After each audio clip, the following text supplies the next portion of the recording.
On Days of Our Lives Today, under Rolf's deprogramming, Stefan screams and sparks fly, Sarah begs Xander to let her go, Jack encourages Chad, and Paulina prods Alex to take action. Paulina visits the Kyriakis estate in search of Justin, but instead spots a shirtless Alex working out. In order to rage at him about Stephanie, she commands him to put away his manly possessions and put on a blouse. He submits and takes anything she offers. He doesn't assume that she will comprehend what it's like to make a mistake that hurts so deeply. Paulina informs him about abandoning Lani, who she was forgiven by. Alex gains optimism that Stephanie would eventually treat him the same way. Paulina advises him to avoid hiding behind a screen when he bemoans Stephanie not responding to his messages.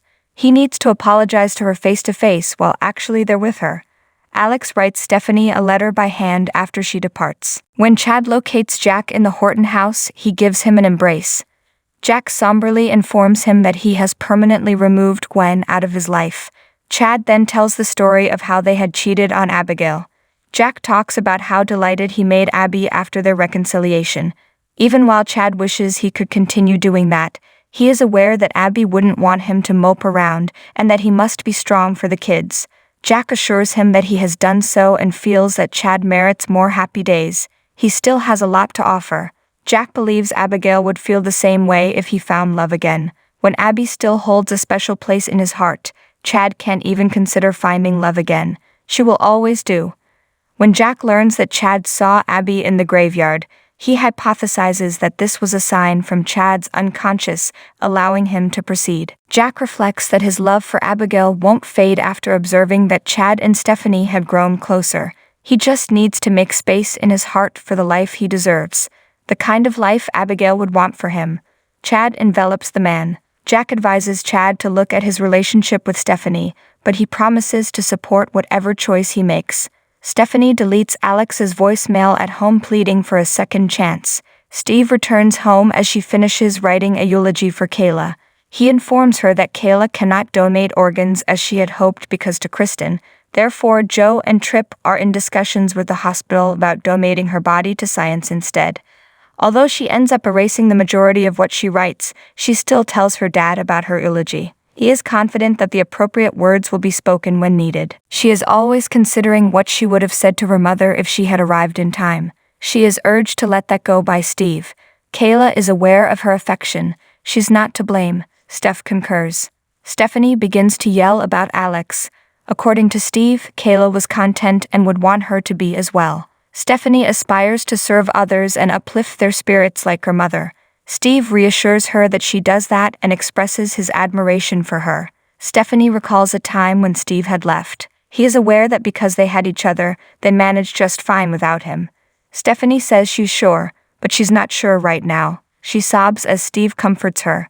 They have each other, so Stephanie is confident that everything will be fine. Stephanie lets Chad in after Steve has exited. In the meantime, Alex is holding flowers in the square and calling out, "Steph, ready or not, here I come." Jack picks up takeout from the pub and runs into Steve. He hugs his brother and expresses his regret for Kayla.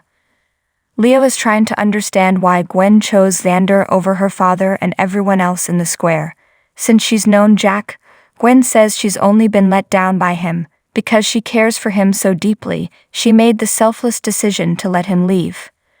Leo responds that she left Jack because she is powerless to leave Xander. Even if he doesn't love her back, Gwen says she still has feelings for him.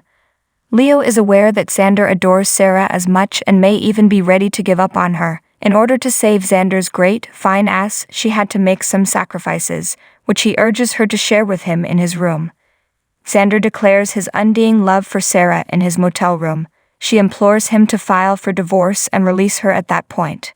He describes what she observed when she accidentally entered his and Gwen's bedroom the other night. However, why did she initially come over? She claims that Bonnie persuaded her to give him another chance while she was crying. She can't, however, give him any more chances to let her down. She no longer wants to be married to him because he is not the man she first fell in love with. Sarah continues to rage about how he let her down, and Xander observes that she was fully aware of who he was. In actuality, she was drawn to him because he was a bad boy. She fell in love with that person.